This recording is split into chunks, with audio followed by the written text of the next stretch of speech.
নমস্কার, নতুন একটা ভিডিওতে সবাইকে স্বাগত জানাই। এখন দেখো সন্ধ্যেবেলা বসে পড়েছে এই ঝুড়ো ঝুড়ো করে আলু একদম কেটে নিয়ে এগুলো দিয়ে পকোড়া বানাবো। কারণ ভুতু পকোড়া খেতে চেয়েছে। আজকে যেহেতু শুক্রবার নিরামিষ আমাদের হয়, তার জন্য অন্য কিছু তো ব্যবহার করা যাবে না, তাই জন্য ভাবলাম একটু আলুর পকোড়া করে দিই। তাই জন্য মাকে ডেনে নিয়ে এসেছি আলুর পকোড়া বানিয়ে দেওয়ার জন্য। আর দিদির ভোটের ডিউটির জন্য ভুতুকে এখানে আজকে নিয়ে চলে এসছে আমাদের বাড়িতে।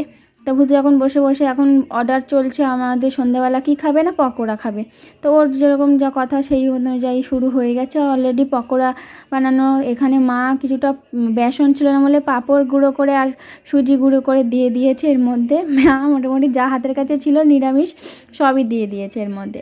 তো আমি একটু লবণ, একটু জিরে গুঁড়ো আর একটুখানি লঙ্কা গুঁড়ো দিয়েছি, দিয়ে ভালো করে মেখে নিচ্ছি। একটু শক্ত শক্ত হয়ে গেছে, যে একটু ওই পাঁপড় আর ওই চালের গুঁড়োটা দিয়েছি, দিয়ে জলটা না টেনে নিয়েছে আলু, তাই একটু ভালো করে মাখছিলাম এটা, যাতে একটু নরম হয় আর একটু নরম একটু জল মানে বেরোয় যাতে।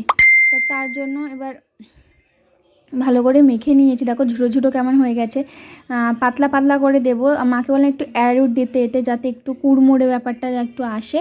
তো মা সেই মতো অ্যারোট দিয়ে দিয়েছে এর মধ্যে। এবার আমি মাখবো। অ্যারোট দিয়ে বেশিক্ষণ রাখা যাবে না, অ্যারোট দিলে জল কেটে যায়, ভাজতে হবে সাথে সাথে।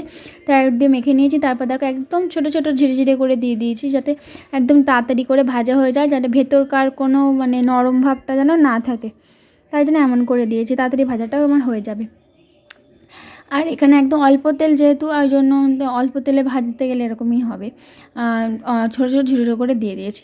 মা বললে এরকম করে দিতে, তো দিয়ে দিয়েছি। তা তাড়াতাড়ি করিস, তার জন্য ভাজাটাও হয়ে গেল। 5 প্লেট ভেজে নিয়েছি। এই যে ভুতুকে এখন খেতে দেওয়া হচ্ছে। আমাদের বাড়ির গেস্ট বলে কথা। এবার ভুতু খেয়ে বলুক কেমন খেতে হয়েছে।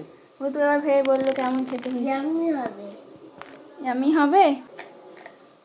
কুরকুর করছে? হ্যাঁ, ভালো হয়েছে খেতে? হ্যাঁ হ্যাঁ হ্যাঁ।